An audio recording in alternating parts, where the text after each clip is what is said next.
Hello, this is Ed Rigsby. I'm the author of the ROI of Membership, and my guess is you've just finished reading Chapter 4, or maybe you want to watch the video and speak ahead. I don't know.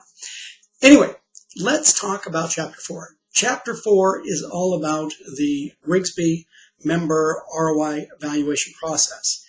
And what this is really about is helping you to determine what your members believe is the return on investment that they're getting in real dollar numbers. Now, here's something that's, I think, very important. There is a hierarchy of credibility. And people believe what they create first. People believe what their friends and family create second. And third and last, people believe what the advertising companies and, unfortunately, your association or professional society creates third. So the whole idea in getting numbers that the members have determined, the members have figured out, the members saying, this is what I believe, this is what we believe is the return on investment. This is how much the various features of membership are worth. Then you can, in your marketing, advertising, and however you want to, influence people to join, then you can tell them, our members have told us. That's so much more powerful than you, the staff, coming up with your ROI calculator or something like that and telling members, well, this is what it's worth. Now, I don't want to degrade any organization that has an ROI calculator because it's a great start. However, I will tell you, in working with quite a number of associations and association members, the general consensus of members out there is the numbers are a little bit suspect when the organization is created. Okay, so let's not beat that horse to death too much. So that's kind of the first thing. We've got 6 other things. There's actually 7 things I want to talk to you about in this video. The second thing is in selecting the facilitator. Now, there's a lot in the book about that. And I mentioned that you really don't want to have your staff or a volunteer leader doing the facilitation. The reason behind this is, let's face it, different people in your organization have their favorite babes. There are things that, that they were the advocate for, they helped create, and or things that they've just worked very, very hard on. And when the members are trying to, create numbers as far as to determine the value, the staff and the leadership are going to be a little bit jaded. Now, I'm not saying you can't use staff. I'm not saying you can't use your volunteer leaders. I'm just saying you'll have a lot better results if you use an outsider. Now, there's, as mentioned in the book, there are a number of places, SCORE, the International Association of Facilitators, great places to get people help. Or you can call me up, either way. But the idea is, if you have an impartial third person, somebody that, as they say down in the South, doesn't have a dog in the hunt, then the numbers are going to be more accurate. Because you want somebody that they don't really want to influence the numbers other than to just help everybody determine what the honest numbers are. The third thing that I want to talk to you about is the samples, the actual, who's going to be measured. There's 2 key ways that you could do this that I found that works pretty darn well. And, either is acceptable. The easiest way is at one of your meetings, whether it be an annual meeting, semi-annual meeting, management meeting, whatever. At one of your meetings where a wide range of members attend, you can do a couple-hour breakout session and just let people randomly show up. That's okay, not bad, and I've done that a number of times. Even better than that is if at that meeting you invite people. You have your staff determine, okay, let's get some people that are new to the association. Let's get some people that are been in the association for quite a long time. Let's get some people from the north, south, east, west. Let's get some people that come from a large organization, a small organization. Let's get some people that are, Anglo, brown, and black. Let's just kind of mix it up, trying to get a rich variety of people there, male, female, the whole thing. take diversity as deeply as you can from every angle you can. That way, most of the categories of membership and the types of people are going to have some kind of a say in the facilitation. The other thing you can do that works quite well, and I've had quite a number of clients do this, is just do a special event and invite people in. And quite frankly, if you and your staff call them, give them a meal and tell them that they can really help the organization, you'll probably have an easy, I won't say easy, it's a bit of work, but you'll be pretty successful on getting the people in. And as far as numbers, I've got to say I've done these facilitations anywhere from 20 people to several hundred people. And, in the 40 to 50 is a great number. If you can get it, it's a good mix, it's a good range, and it's not such a large amount of people that it's unmanageable, but it's large enough that a number of people have their say. Now, the fourth point I want to talk to you about in doing this process, I would highly suggest you consider doing the Rigsby member ROI evaluation process more than once. I would suggest do a process, the facilitated research, do it with your rank and file members, but do a separate one with your vendors.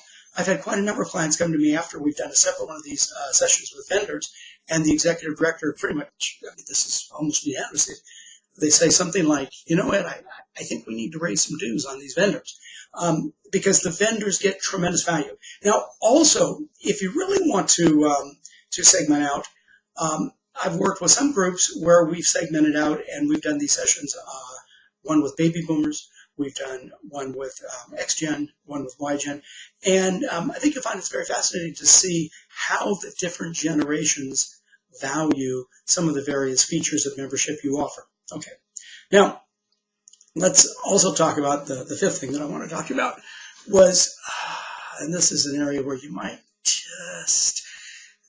be a little resistant, so I want to be really careful how I present this to you. I mean, usually my style is just flat out, say, but here's the thing. You have to measure only the features of membership.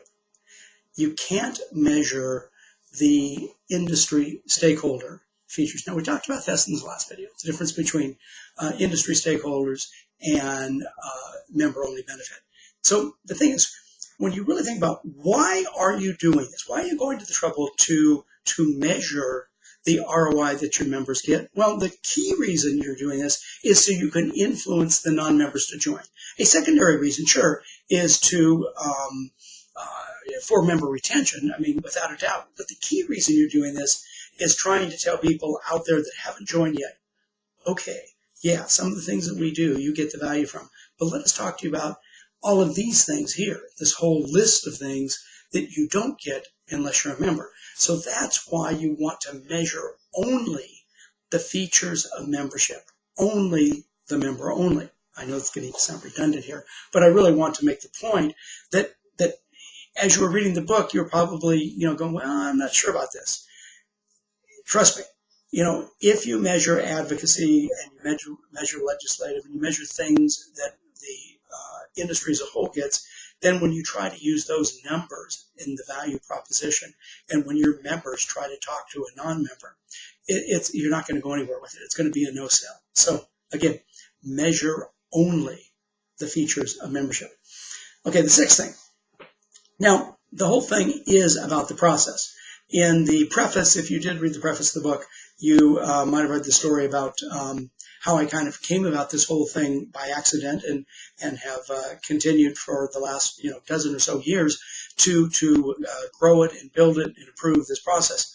And so there's two basic ways to do qualitative research. There is the focus group methodology and there's the interview. We'll talk about the interview in a minute. That's the seventh thing I want to talk to you about today. But in the focus group, and they call it active focus group. So think about the idea when you do this, when you do the measurement. Now, you might be thinking, yeah, but Ed, we could just send out SurveyMonkey and ask people what they think these various things are worth. Yeah, you could do that. And as I mentioned in the previous video, there's no context and there's no emotional ownership. So the numbers you're going to get you may not be so pleased. So in doing this focus group, now I'm not going to go through every point in this video because it's already in the book on how to go through it. But some things that are very important. You know, whoever does this facilitation for you, that person has to, you know, get the people in the room to understand the context, understand what we're doing, why we're doing it, understand, you know, how to measure some of the various things. And quite frankly, it's a little bit of a negotiation game, and it's a little bit of a give and take in the respect that the facilitator has to run it in such a way that the attendees stay engaged. In seventh grade, I had a teacher. His name was Mr. Childress, and he always talked about a paper was like and I apologize if this sounds sexist, but I didn't say it. It was my seventh grade teacher. But anyway, he would say that a paper should be like a young lady's skirt, short enough to make it interesting, but long enough to cover the subject. Similarly, the facilitator has got to keep the thing moving. You got to keep the thing going, but not at such a fast pace that some of the thinkers in the room, some of the analytical personalities, you know, aren't given a little bit of time to think their way through it, because then they'll be frustrated. So in doing this process, and really it does take a couple hours. It truly does. I know you're probably sitting there thinking, oh, well, we could speed it up. Yeah, if you speed it up, then you get the problem of having to go too fast. And quite frankly, as I mentioned with the senior orators, if you let the senior orators talk too much, you're going to spend 45 minutes on the first point, the first feature of membership that you cover. So what you got to make sure that you do, whoever the facilitator is to keep the thing moving, let the senior orator have their say, but very quickly cut them off, you know, thank them for their input, you know, because we don't want to close them down, but we got to keep the thing moving. And you have to, quite frankly, tell people, we got to keep this thing moving, because we've got, let's say you got 20 features of membership up on the PowerPoint, and we've got 20 that we got to get through in an hour and a half or 2 hours here. And, you know, if we spend 45 minutes on one, we're never going to get through this. And the people actually understand. The seventh thing that I want to talk to you about, the interview method. Now, I'll tell you honestly, I mean, I'm not a huge advocate of the interview method for figuring the ROI. However, it is a viable method. And the thing with the interview, a lot of the smaller organizations, you know, especially executive directors come to me and say, you know, man, how can we do it? You know, we can't afford to bring a facilitator in. We can't do this. We can't do that. And I told the executive, well, you can do the facilitation method. I'm sorry, you can do the interview method, but there's some things that are really important, because you know, you got to get out of the office and you got to do it in a neutral location, which is very, very hard. You got to try to compress the time. You know, do these interviews in the period of a month or two, not in the period of a year or two. And you've got to not tell the people that are being interviewed what others have said, but just guide them through the process. Now, it is viable. It does take a lot of time, and it may be, quite frankly, it's probably going to be more expensive to do that than to find a facilitator and do the facilitated method. So those are the 7 key things I wanted to talk to you about that are really important in this chapter. But the last thing, that it's maybe you call it the 8th, maybe you don't, but here's the thing. The really important thing about these numbers, regardless of how you go to market, meaning regardless of how you recruit members, whether you love the member get a member, whether you love to mail stuff out, whether you love to call, you know, or a hybrid, or all of the above, whether, you know, you're doing it through social media, it doesn't matter, you know, how you're doing it. But the key thing is, if you are just sharing soft benefits, soft value, okay, then you're not going to be able to influence people to make the buying decision to join, as well as when you have these hard numbers. So regardless of whether you do the member recruitment brochure that I talk about in the 7th chapter, and or the member get a member, or various other methodologies for recruiting members, you will be more successful, I guarantee you, if you have honest numbers that you can tell people, Our members have told us for every dollar they invest in membership, they get, let's say, 10x, 10 times back. And that's why it's a smart business decision for you. That's much better than, Bill said he really enjoys the organization because he likes the networking. Yeah, that's not going to sell membership. So here's my recommendation. Get started. Don't dawdle. Get started.